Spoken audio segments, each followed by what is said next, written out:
Syederalun Kapolda Aceh Irjen Marzuki Ali Basyah menjadi pejabat tinggi pertama yang menembus wilayah Aceh Tamiang pasca banjir bandang.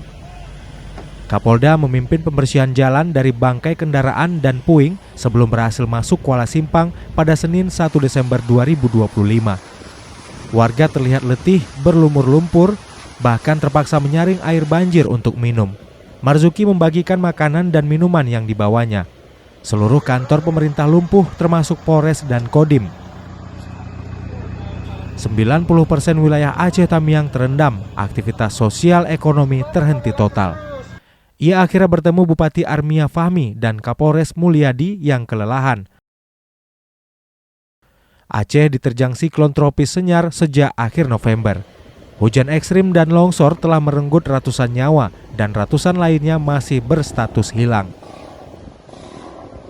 Bencana ini menimbulkan dampak langsung terhadap 1,5 juta jiwa di provinsi berpenduduk 5 juta jiwa ini. Sebanyak 660.000 diantaranya mengungsi. Bencana ini melenyapkan dan merusak puluhan ribu rumah, 302 jalan, 152 jembatan, ratusan kantor, sekolah, dan lahan pertanian.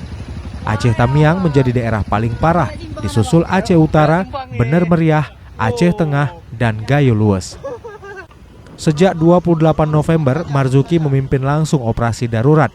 Ia mengerahkan 855 personil melintasi Pidi, Pidi Jaya, Biren, hingga Losmawe dan Langsa.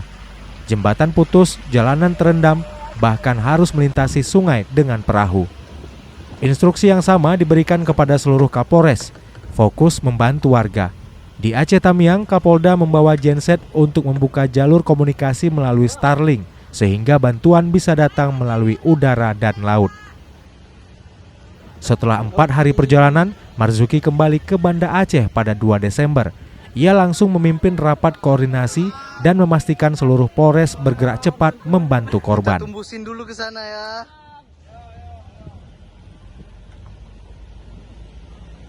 Paham.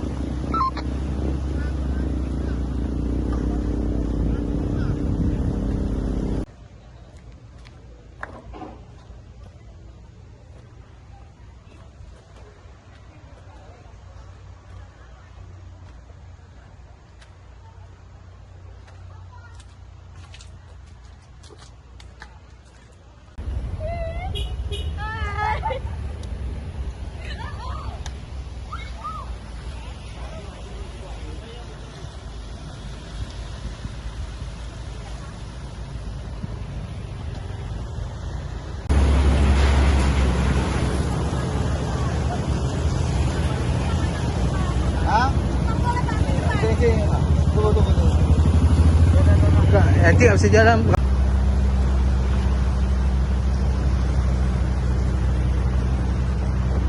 Ambil kiri. Ambil kiri. Terus jalan. Ambil kiri, jangan kanan.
Download Tribun X sekarang, menghadirkan lokal menjadi Indonesia.